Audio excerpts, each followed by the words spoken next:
जय श्री कृष्ण दोस्तों।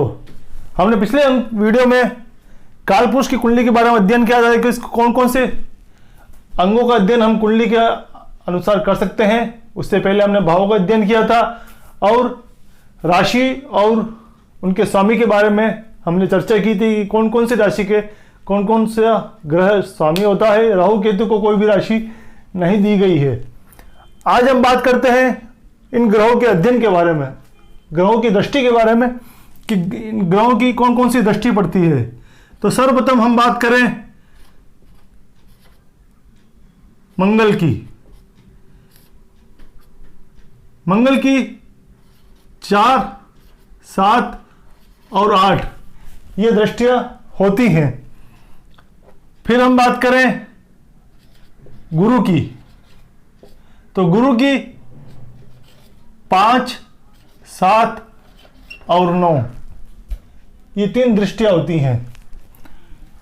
फिर हम बात करें शनि की, तो शनि की 3री, 7वीं और 10वीं ये 3 दृष्टियां शनिदेव की होती हैं। इसी तरह राहु और केतु, हालांकि केतु की कोई भी दृष्टि नहीं होती है क्योंकि केतु केवल और केवल पूंछ है, नीचे धड़ का हिस्सा है, उसका ऊपर सर का हिस्सा नहीं होने के कारण इसकी एक भी दृष्टि नहीं मानी गई है। तो राहु की भी 5वीं, 7वीं और 9वीं ये दृष्टियां इन ग्रहों को विशेष दी गई हैं। बाकी सूर्य, चंद्र, बुध और शुक्र इन चारों ग्रहों को केवल और केवल 7वीं दृष्टि ही दी गई है। ये अपनी 7वीं दृष्टि से ही ग्रहों को या भावों का अध्ययन देखते हैं। मंगल, गुरु, शनि और राहु को स्पेशल 3 दृष्टियां दी गई हैं। अब हम यहां पर दृष्टि किस प्रकार पड़ती है उसका अध्ययन भी करते चलें। अगर आपकी कुंडली में लग्न में मंगल है तो मंगल अपनी सर्वप्रथम चौथी दृष्टि से चौथे भाव को देखेगा।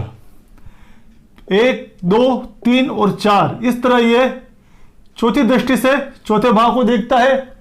फिर 5, 6 और 7वीं दृष्टि से ये सप्तम भाव को देखता है और 8वीं दृष्टि से ये अष्टम भाव को देखेगा। तो मंगल अगर लग्न में है तो इस तरह ये तीनों दृष्टि इसकी चौथी, 7वीं और 8वीं होगी। अगर अभी आप यहां कंफ्यूज हो जाओगे कि अगर मंगल यहां पर दशम में बैठा हुआ है तो इसकी दृष्टियां क्या होंगी। इस कंडीशन में 1, 2, 3 और 4 चौथी दृष्टि से ये लग्न को देखेगा।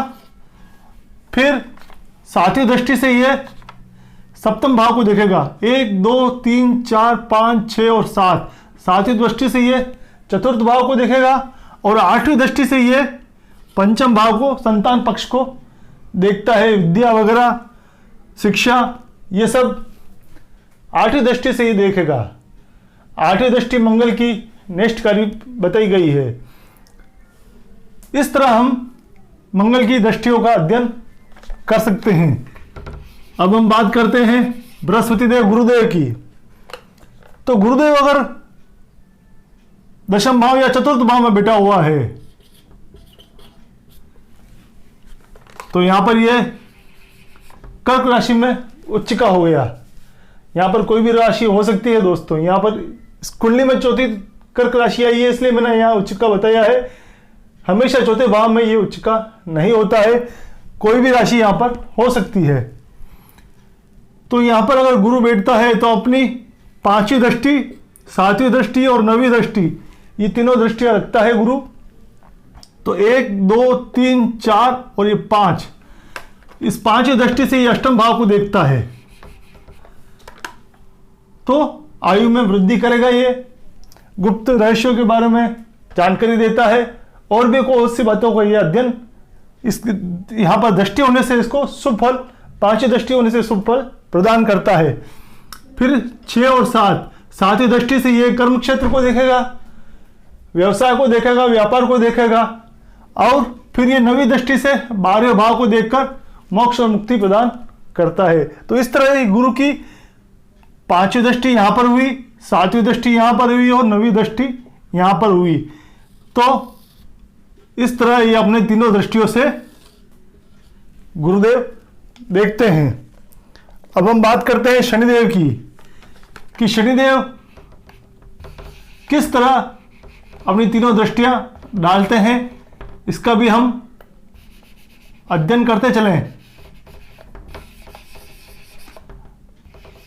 तो दोस्तों, अगर शनिदेव कुंडली में अगर कहीं भी बैठे हों तो अपनी दृष्टियां किस तरह डालेंगे। अगर शनिदेव आपकी कुंडली में यहां बैठे हुए हैं तो तीसरी दृष्टि से ये 1, 2 और 3 पत्नी का भाव को देखते हैं तो विवाह में विलंब करा देते हैं। पत्नी के साथ विवाद उत्पन्न कर सकते हैं, विवाह हो भी जाता है तो पत्नी के साथ हमेशा विवाद बना रहता है, क्योंकि शनि की तीसरी दृष्टि भी अच्छी नहीं मानी गई है। फिर हम आगे चले तो 3 के बाद 4, 5, 6 और 7वीं दृष्टि से ये ससुराल पक्ष लाभ भाव को देखते हैं, और 8, 9 और ये 10वीं दृष्टि से ये धन भाव को देखेंगे। तो इस तरह ये अपने तीनों दृष्टियों का प्रभाव इस तरह डालते हैं। दोस्तों, एक बात हमेशा ध्यान रखनी है इसमें हमें, कि जो ग्रह जहां बैठता है उसकी पहली दृष्टि वही मानी गई है। अगर ये यहां बैठे हुए हैं तो यहां से 1 गिनना है, हमें आगे से 1 नहीं गिनना है। ज्योतिष के अंदर ये हमेशा सिद्धांत रहता है, जो भी भाव का अध्ययन करना है या ग्रहों का अध्ययन करना है, उसकी दृष्टि देखनी है, तो जहां बैठा हुआ है उसी को 1 गिनना है। तो शनि यहां बैठा हुआ है तो 1 यहां से गिनेंगे, 1, 2 और तीसरी दृष्टि यहां हुई, और इसी तरह 7वीं दृष्टि यहां हुई और 10वीं दृष्टि यहां हुई। इसके अलावा ये चारों जो ग्रह हैं, चंद्र, सूर्य, बुध और शुक्र, उसकी नैसर्गिक दृष्टियां सप्तम ही बताई गई हैं। दिग्बल वगैरह जो दूसरी दृष्टियां हैं वो अलग अलग हो सकती हैं, लेकिन नैसर्गिक जो दृष्टियां हैं वो सातवीं दृष्टि से ही देखते हैं। अन्य किसी दृष्टि से ये लोग ये चारों ग्रह नहीं देखते हैं। तो दोस्तों, विशेष रूप से हमें ये दृष्टियों के बारे में ध्यान रखना है, क्योंकि ज्योतिष में कोई भी फलित और प्रेडिक्शन करने से पहले ग्रहों का स्वभाव और उनकी दृष्टियों का अध्ययन होना बहुत ही आवश्यक है। इसके आधार पर ही हम जान पाते हैं कि ग्रह अपना प्रभाव किस तरह दिखाएंगे। अगर इनकी दृष्टियां अच्छी नहीं हैं, खराब दृष्टि से देख रहे हैं, जैसे शनि तीसरी दृष्टि से वक्री दृष्टि से देखता है, 10वीं दृष्टि भी इसकी वक्री होती है, तो उस आधार पर हम ग्रहों का अध्ययन कर सकते हैं कि किस ग्रह पर शनि की दृष्टि पड़ रही है तो उसको दूषित करेगा या शुभ फल दे रहा है।